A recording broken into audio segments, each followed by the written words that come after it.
Howdy folks, hope you're all having a good one, and welcome back once again to Aliens Fireteam Elite, where today we're going to be doing a run-through of the final mission of the second campaign, Giants in the Earth. And the reason I've picked this particular run-through is because it fairly well demonstrates what I think are some of this game's greatest strengths, and also a couple of its greatest weaknesses. Fortunately, it seems like all of my friends have been getting into this game of late, and that's great, because this game is undoubtedly a much better experience if you're playing with friends.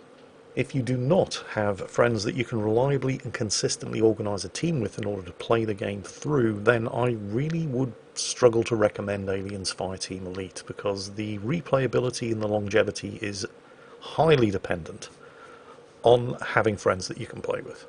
If you're forced to rely on the synthetic marine bot teammates, the game is still going to be good, and it's still going to be fun for about a week, and then you're going to run into a brick wall difficulty curve once you've completed the 12 mission campaign on casual and standard difficulty, and then you want to up the challenge a little by moving on to intense or extreme difficulty, because the AI bots just can't cut it. The amount of experience that you gain, and therefore the speed at which you level up the various different character classes and the weapons that they use, is tied to the difficulty rating. So if you're stuck on casual and standard difficulty because you're playing with bots, it's gonna be a slog. And playing with friends is just more fun. So I've teamed up here with Flambas playing a Recon Marine, Atom playing a Marine Comtech. I am levelling up my Gunner class, and we're taking a stab on the intense difficulty setting where friendly fire is enabled, amongst other things, at the Giants in the Earth Evacuate mission. This is the final mission in the second campaign, and we are playing it on intense difficulty, which means that enemies are not highlighted when aiming down sights, and you cannot change this via the gameplay settings.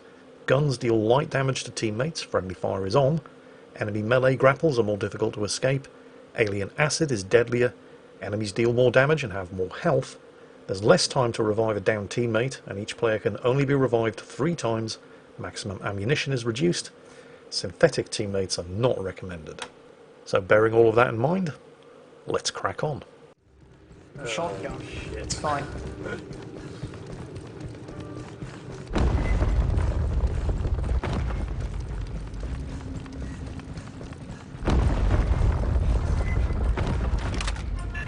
Lots of synths down here.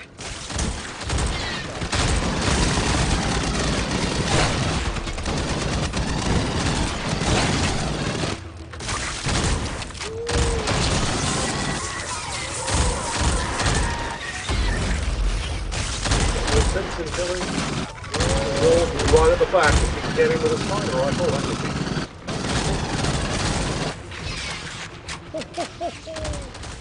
Now, I don't know if you heard Flambas or Recon Marine cackling like a maniac there, because he's just discovered the joys of the M42A3 sniper rifle.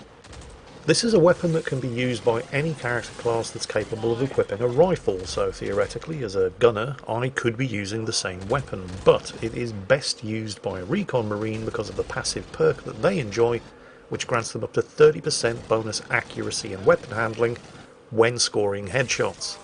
And so Flambas using that rifle on this level is going to be particularly effective, because the majority of the enemies that we're going to be facing are not going to be xenomorphs, although there are some, as you can see here, which is why I've switched to my shotgun.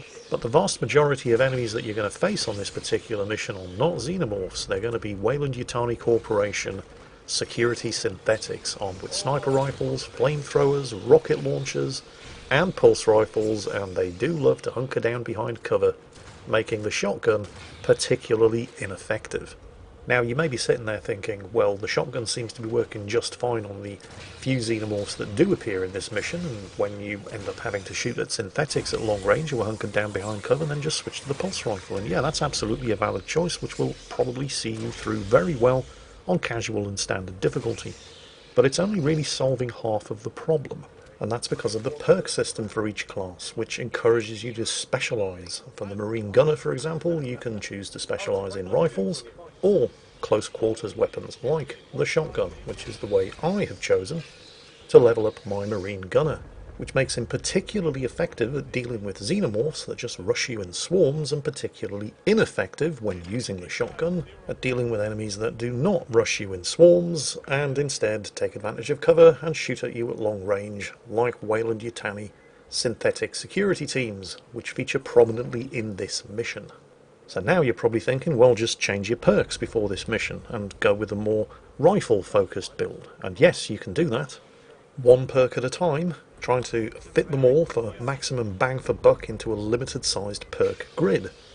And that's not something that you want to have to do every time your team decides they want to run a level where a rifle is going to be more effective than a shotgun or a submachine gun. But unfortunately that is exactly what you have to do in those circumstances, because the game does not feature the ability to save a loadout.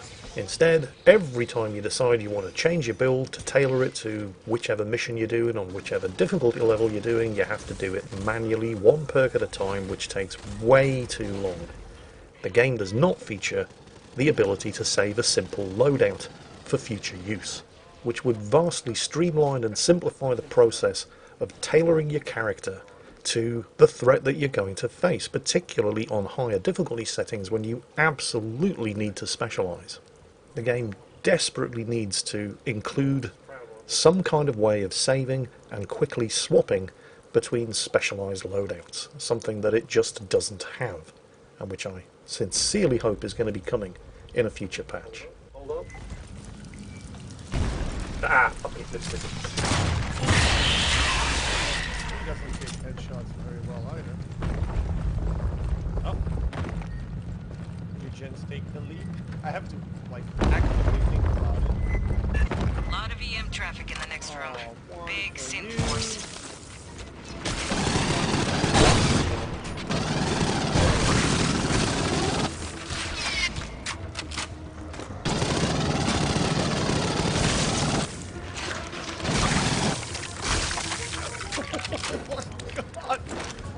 Picture Flambas as that guy from Robocop in the gun shotgun. I really like this gun, man. This is actually low. Look. That synth's throwing off a big ass EM signature. Oh, the only problem is I'm kind of low on ammo. Console's dead. There's an ammo chest. Yeah. Synth power Grabbing cell. the core. You can use that to overload the door console. Attaching the synth core. Now, I'm not overloading the console just yet. Now trigger Ow! the overload. Oh, stop shooting me in the back, you bastard. Rearming. Let me at him. Let me at him. You ready? Here we go. Aren't we gonna get swarmed by aliens now? From the rear, eventually. Not right now. Synth I have a flamethrower at the rear with, Yeah, that'd be good.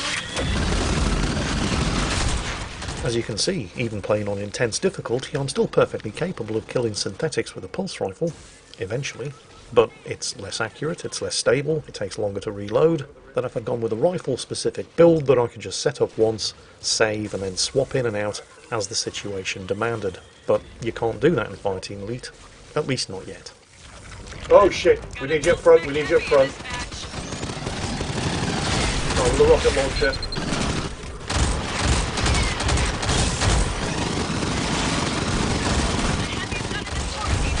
Okay, he's down. And that right there was a prime reason why you're going to want to play with friends rather than relying on the AI teammates, because friends can do things that the bots cannot. I spotted a dangerous enemy, I called Flambas over with his sniper rifle, he tossed up his pups drone to provide highlights and assisted targeting against the enemies, and I activated the Marine Gunner overclock ability, which drastically increased everybody's firepower and melted him down more or less instantly. The bots can't do that, they don't have special abilities, they just toss grenades every now and then. And playing with friends like this, and utilising the synergies that do exist between the various different character classes, and deciding which character classes and which synergies you're going to exploit, enabling you to defeat the challenges that do exist on higher difficulties that cannot be solved with brute firepower alone, is what gives the game any kind of replayability, working together with a team of friends in order to defeat increasingly difficult challenges. And if you don't have friends that you can play with, then you're forced to rely on the bots. You're really not going to get past standard difficulty, and you're going to get bored. Aid kit's here. Aid kit's here.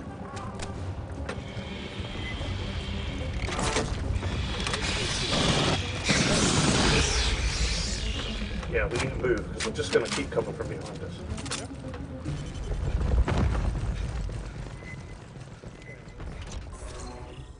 Our recon marine just popped his pups drone, which will scan the area and reveal any hidden enemies. Very useful for avoiding getting jumped by prowlers lurking behind corners.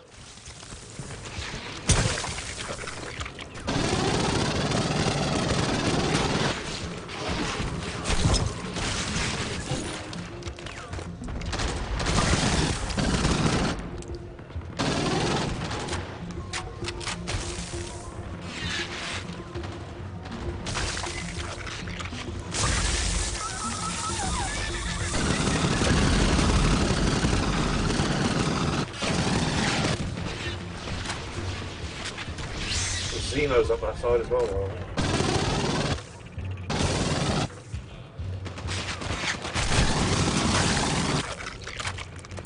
Clear. Rodriguez, we're getting close. You didn't find a secret yet, right? Though the danger Not increases, yet. you still Not in advance. this room. Get your people prepped for evac. Xenos in front. We're ready for you. And please, call me Cynthia. Listen.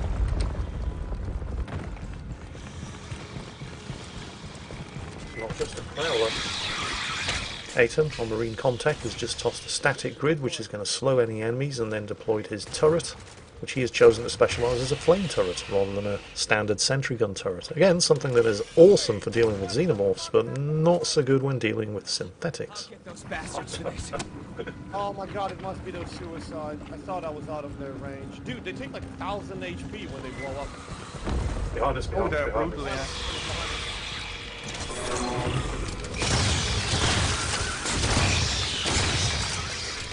Okay.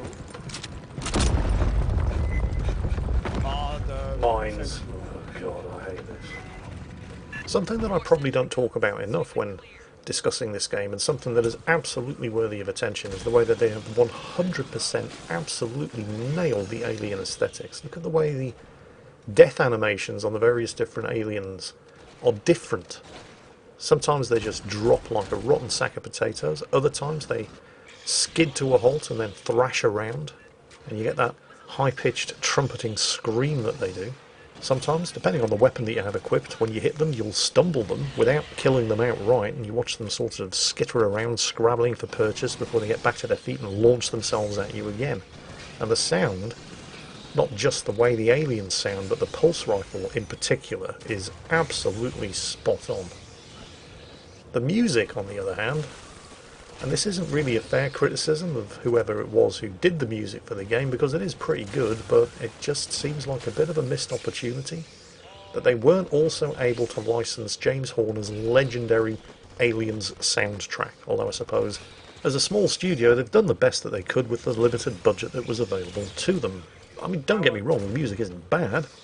It's foreboding and ominous when it needs to be, and it ramps up the tension when it needs to be. It's good music, but it's just not the Aliens soundtrack. Unfortunately, the only thing in this world that's more venal and greedy than a free-to-play games developer is a record company executive, so yeah. It's a shame, but it is completely understandable. I think they will stop coming.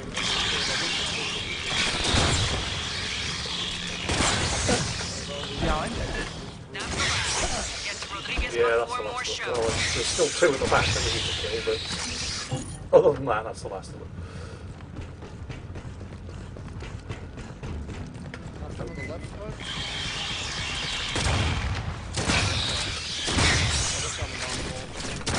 Yeah.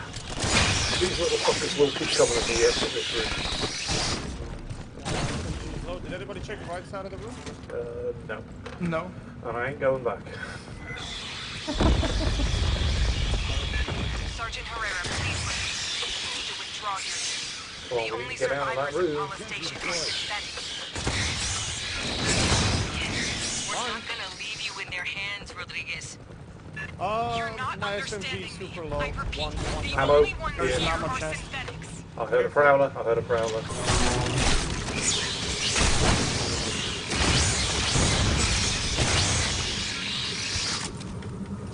Rearming. All right, aid kits. Rearming.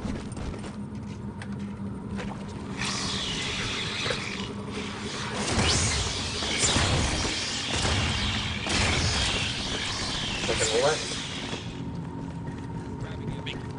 Secret here. Yo, gear over here. And here's another reason why you're going to want to play with friends and push the difficulty levels, not just because it's more fun, but because certain items of equipment and weapons only exist as drops contained within secret crates scattered around the various different levels on difficulty settings intense and higher. And then you have the daily and weekly challenges, one of which Flambass is trying to complete, and which involves killing 300 synthetics.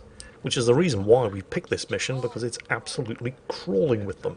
This next room in particular, which is packed full of working Joes, a nod to the Seeks and synthetics featured in the Alien Isolation game. You're all being followed, you know.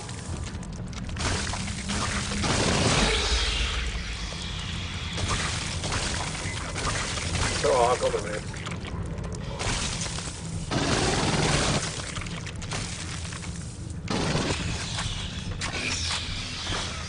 Oh shit. Possible.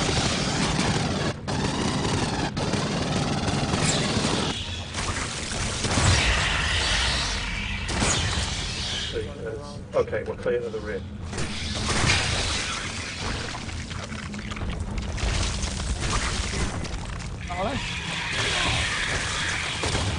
Across the face.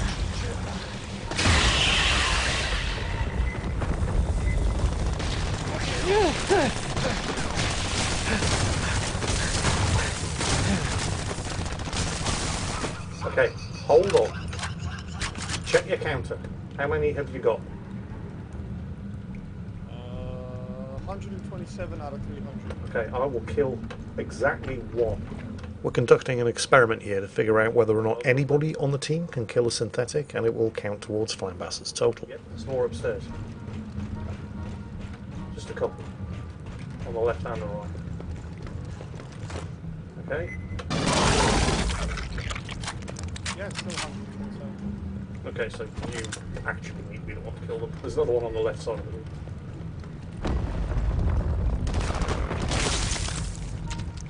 Yep, they count at least. Oh, yeah.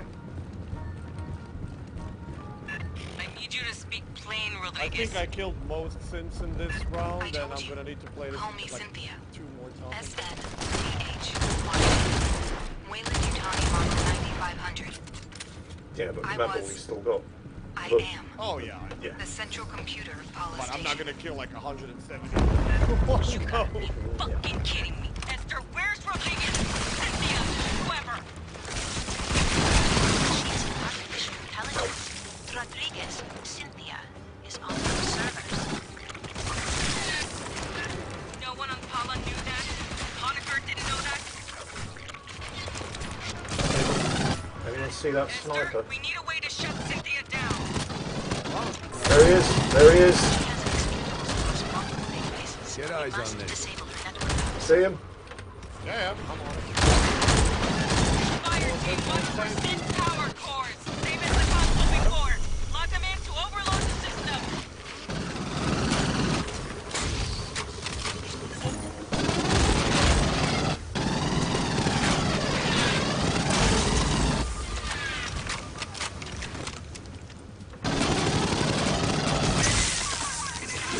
Oh, more on the left.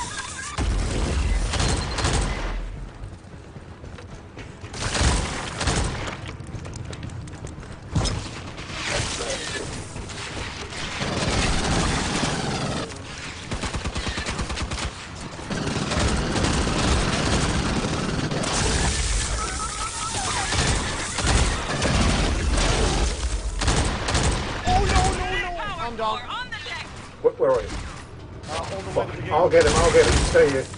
Unfortunately, Flambass played a challenge card that will grant bonus credits on successful completion of this mission, providing nobody goes down. Get to cover. And he just went down. Rearming. That splatter that you can hear, by the way, is Flambass. Every time he headshots a synth, he's really enjoying that M42A3 rifle. There's a core over at the other. Sort of joint fire.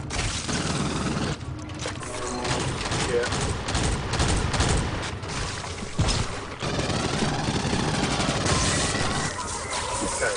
go for a core. Intensive power core. So the trick to completing this level is collecting and using these synth power cores. Oops, sentry gun. Right. These only drop after you kill a synth warden, which is a tougher version of the standard security synthetic. Okay. Hey, are you going for it? I'll cover you. I'll cover you. Okay, you're clear on the left. Behind us. Coming.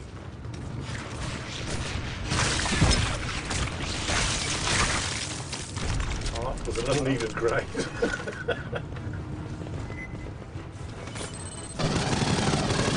Detonators. Forces in the universe humans are not prepared to grapple with. Do not let him get close. Okay, they're down.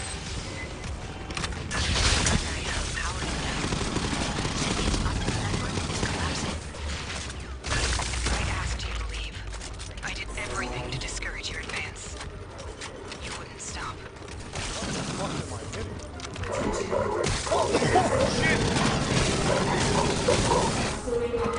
Didn't see them coming. Nope. Right, rearm and let's go. Fuck's that about?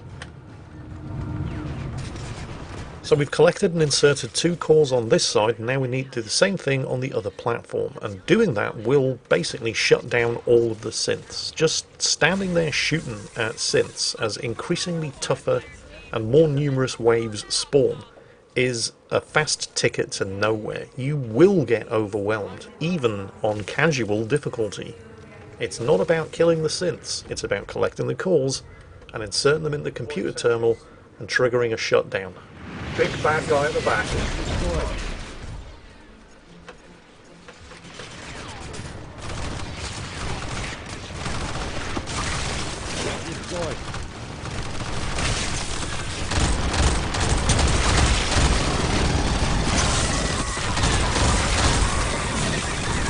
Okay, I see a warden, there's a core, I'm going for it. Aiton, can you give me overwatch? Got the thing rolling down.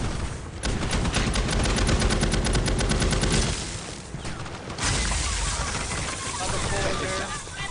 I'm going for the other car. We were created to protect humans. That is my purpose here. They can't interfere.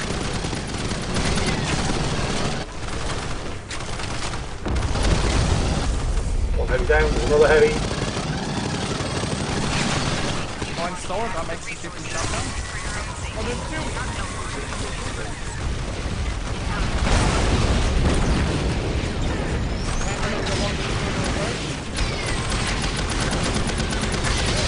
Second you get a chance to trigger it. Okay, I'm going for that core. It is over. Oh, no, it's over. Oh, it's done. Cool. You got her, fire team. I thought we only had the one. Remember, this is on intense difficulty, and none of us have maxed out any of these character classes. We're actually using this opportunity to grind out extra experience by playing it on intense, and this is the easiest run-through of this particular level that I have ever experienced, because we worked together, we played the mission rather than the enemies, and we exploited the team synergies that the 3 different classes that we brought to the party had available. I've actually managed to fail this level on more than one occasion, and on lower difficulty settings than this, because I was of course playing it alone with 2 AI teammates, and more than any other game I have ever played, Aliens Fireteam Elite needs to be played with friends in order to get the full experience.